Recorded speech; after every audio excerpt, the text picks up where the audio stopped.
This video is supported by Brilliant.org. Elon Musk recently tweeted that the purpose of the new next-gen Tesla Roadster was to beat gas sports cars on every performance metric by far, no exceptions, thus transferring the halo crown effect gas cars have as the top speed leaders over to pure electric. Well, being who I am, I had to look into the data behind this, and so that's what we're going to do today.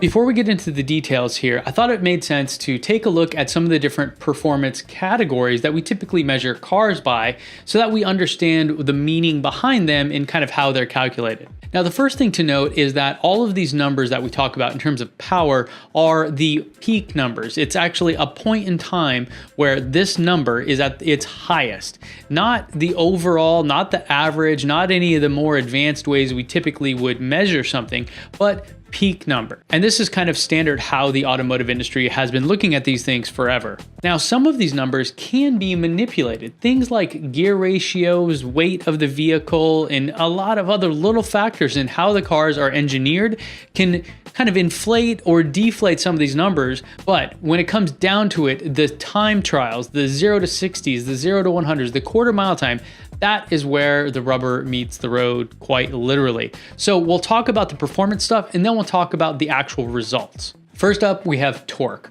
Now, torque is force at a distance. You add more distance, you get more torque. So it's subject to manipulation.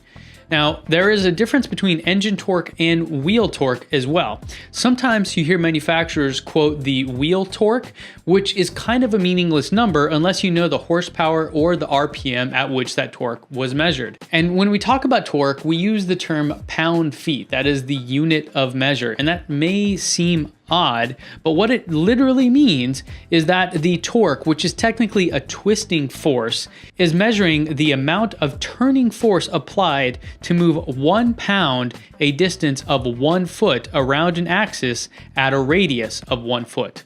So it seems confusing, but it's a really old term, and the idea was to measure how kind of strong the twisting force is, which then propels the car forward by turning the axle where the wheels are.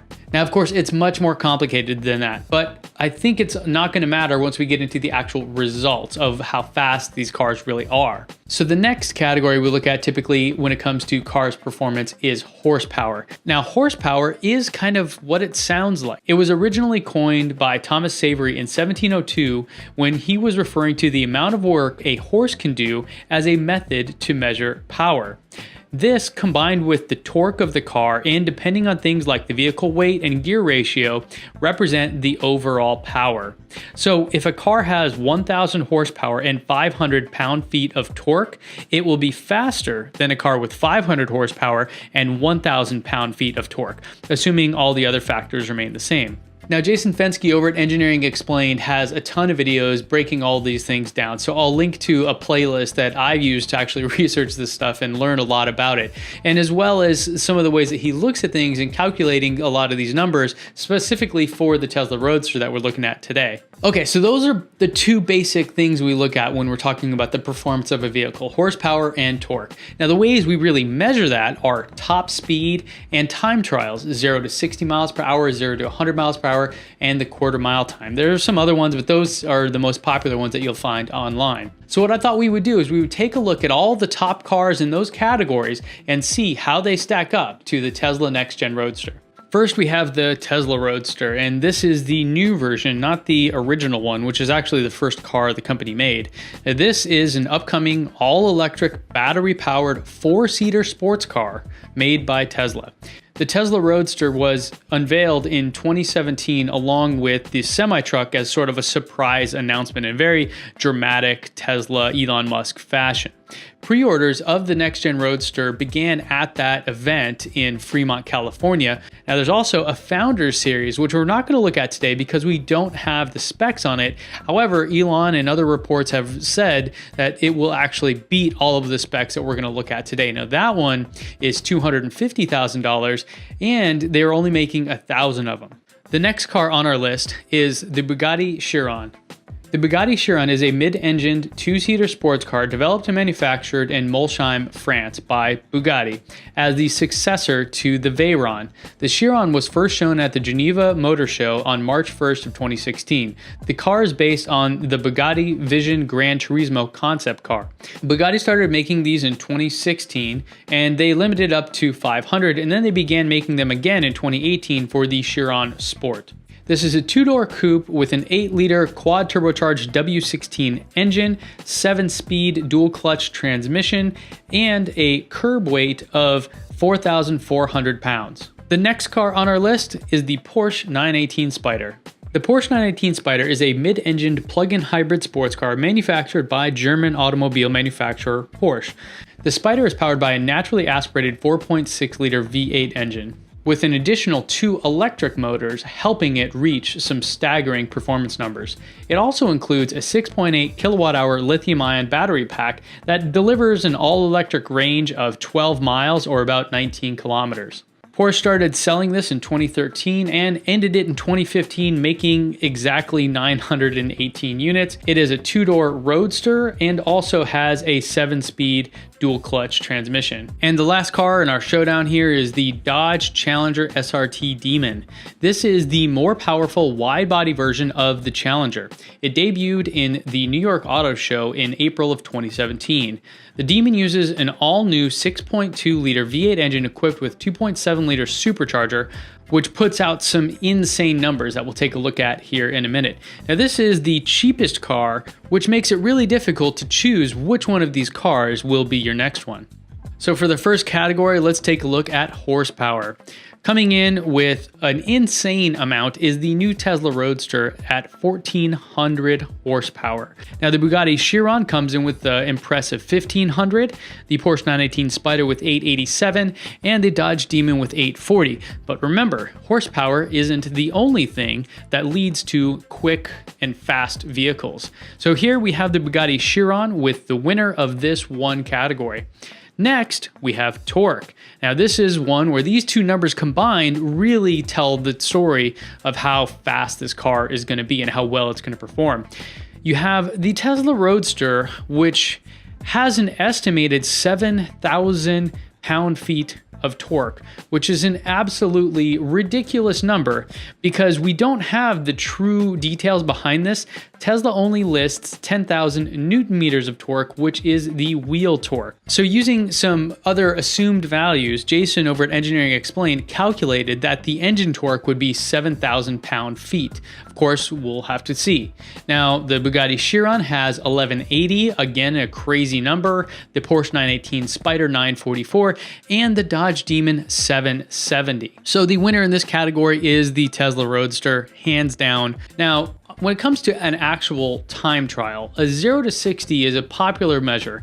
So the Tesla Roadster lists it at 1.9 seconds, which is questionable whether or not they can actually do it. Now, I've personally ridden in it and we've done this, but it's hard to say how consistent that would be. Now, the other cars here, the Bugatti Chiron comes in at 2.3. The Porsche 918 Spyder at 2.2 and is the current quickest to 0 to 60 in the world of any production car. And then the Dodge Demon comes in at extremely close, 2.3 seconds. So the Tesla Roadster does win out, but until we actually see it in real life, it's a question of exactly how quick it's going to be. And again, they've also stated that the Founder Series version will beat these numbers. So we'll see what those look like down the road. The next test I want to look at is the 0 to 100 test. And this one I think is important because once you hit 60, some cars may kind of top out and they lose a lot of their power and start to slow down. Well, here at 100 miles per hour, this is where things get a little bit more interesting. Now, the Tesla Roadster reports at 4.2 seconds, the Chiron at 4.8, the Porsche 918 Spyder at an abysmal 6 seconds, and the Dodge Demon at a 5.1. So really kind of spread here from 4.2 to 6. That's a big amount when you're talking about fractions of a second. But again, the Tesla Roadster wins out. Now let's take a look at the quarter mile, the typical drag race that you might see out in the wild somewhere. The Tesla Roadster reports 8.8 seconds, which is crazy fast. The Bugatti Chiron is at a 9.4, which is abysmally slow compared to 8.8, because remember, we're talking fractions of a second here. Next, you have the Porsche 918 Spyder at 9.8 and the Dodge Demon at a staggering 9.65, and I'll explain why that is in a second. So the Tesla Roadster wins out here by a healthy margin. So far, what we've been talking about is how quick a car is. How quickly can it get to 60 miles per hour? How quickly can it get to a quarter mile of distance? How quickly can it get to 100 miles per hour? When you hear people talk about how fast a car is, this is the thing that they're generally talking about, is the speed. Now, Tesla hasn't officially stated what the top speed will be, only that it will be above 250 miles per hour, which many of us will never go. Then we have the Bugatti Chiron, which is the current world record holder at 261 miles per hour, the Porsche 918 Spyder at 211, and the Dodge Demon at a paltry 168 miles per hour. Again, faster than many of us will ever travel in a vehicle. So in this one, I'm giving it to the Bugatti Chiron until we hear exactly how fast the Tesla Roadster is going to go. Now, technically, this isn't a performance metric, but I thought it was important to talk about the price because there was such a disparity between the vehicles we're looking at here. First, you have the Tesla Roadster, which comes in at a cool $200,000. This is the basic model, not the Founder Series, which is $250,000. But compared to the Bugatti Chiron at $3 million, it is a steal. Similarly, the Porsche 918 Spyder is at $1.7 million. So the Tesla Roadster is still doing and looking great from a price standpoint. And remember, the Bugatti Chiron and the Porsche 918 Spyder are no longer in production, so the value of these cars is only going to continue to rise as collector's items. Now, the Dodge Demon is a really interesting one because the retail price is around $86,000 before taxes and everything, but dealers upcharge and people are reselling them and they're not generally available. I actually went and tried to see on the Dodge website if I could go order one, and it wasn't really possible. So it appears that the average price, and I'm kind of lowballing this here, is $100,000 for this vehicle. It could be well over that if you're looking to buy one with maybe some additional specs or anything like that. But in our category here, this is by far the winner at $100,000. The final tally is we had the Tesla Roadster winning 4 out of the 7 categories, the Bugatti Chiron winning 2 of them, the Porsche 918 Spyder, while it is currently the world record holder in the 0 to 60 time, it doesn't actually win any of these categories, and the Dodge Demon, with the price of being only $100,000, comes out surprisingly with a win here. So the next gen Tesla Roadster does beat gas cars in every single category so far. We'll see what those look like once it actually gets released, but as of now, it is winning hands down against the top cars in the world. So let me know what you think about that down in the comments. Do you think that when the Roadster actually comes out, it will blow these numbers out of the water? Or do you think that the Founder Series will even beat these without the SpaceX options package, which says it's going to have 10 rockets? Don't know if it counts anymore as like a production car at that point. But anyways, if you'd like to learn more about how to do these things, how I was able to parse this data and come up with these answers, and I do these kind of analytical things, I would recommend going and checking out Brilliant.org. Brilliant is a really great site that helps you learn math and logic and solve all these kind of problems in really fun and interactive ways. I actually spend quite a bit of time here and love their machine learning track, which has a lot of different statistical methods and analytical ways of looking at data, which is essentially how really complex systems that are based on machine learning work. So I have quite a bit of fun working with this, and I hope you guys do too. If you're interested in learning more, you can go to brilliant.org/Teslanomics, and the first 200 people get 20% off. So thanks for watching this, and don't forget, when you free the data, your mind will follow. I'll see you guys back here next time.